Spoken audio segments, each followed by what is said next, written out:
યજમાનશ્રીઓ, એસએમસીના સભ્યો, આચાર્ય તેમજ શિક્ષકો અને મારા વહાલા ગુલકાઓ, આજે હું સ્વાસ્થ્ય અને પર્યાવરણ વિશે જે કંઈ કહેવા માંગુ છું તે તમે સૌ શાંતિથી સાંભળજો.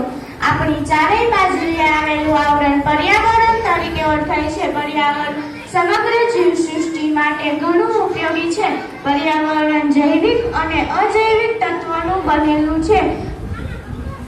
પર્યાવરણના બધા જ તત્વો સંતુલિત હોય તો જ સમગ્ર પૃથ્વી સંતુલિત રહી શકે છે.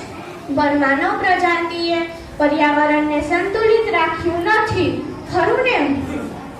વર્તમાન સમયમાં જ્યાં નજર કરો ત્યાં પર્યાવરણના મૂળ સ્વરૂપમાં બદલાવ નજરે પડે છે. તે માટે માનવી સૌથી વધુ જવાબદાર છે તેમ કહી શકાય. માનવીની તેટલી જ અસર તેના સ્વાસ્થ્ય પર પડી રહી છે.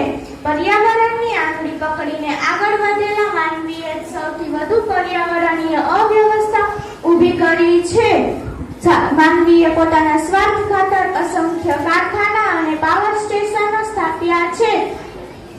જંગલોને આડેધડ વિનાશ કરી ધરતીની હરિયાળી અને કુદરતી સંપત્તિ હણી નાખી છે, જેના કારણે અજૈવિક પર્યાવરણીય પ્રશ્નો ઊભા થયા છે, જેની અસર માનવ સ્વાસ્થ્ય પર પડી રહી છે. પર્યાવરણના પરિવર્તનથી સ્વાસ્થ્ય પર ખૂબ અસર જોવા મળી રહી છે. જે હાલમાં આપણે ગરમીના વધારામાં આપણે અનુભવી રહ્યા છીએ. સ્વાસ્થ્ય અને પર્યાવરણનું રક્ષણ એક સાથે જ થાય છે.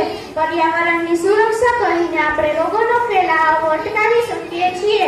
પર્યાવરણની સુરક્ષાના પ્રયત્નોને પ્રોત્સાહન આપવું જોઈએ.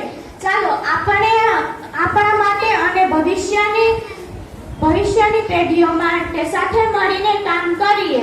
ચાલો આપણને સુરક્ષા પૃથ્વી માટે હરિયાળી, સ્વાસ્થ્ય અને સ્વચ્છ રાખવા માટે પ્રયત્નો કરીએ. અસ્તુ. જય હિન્દ, જય ભારત.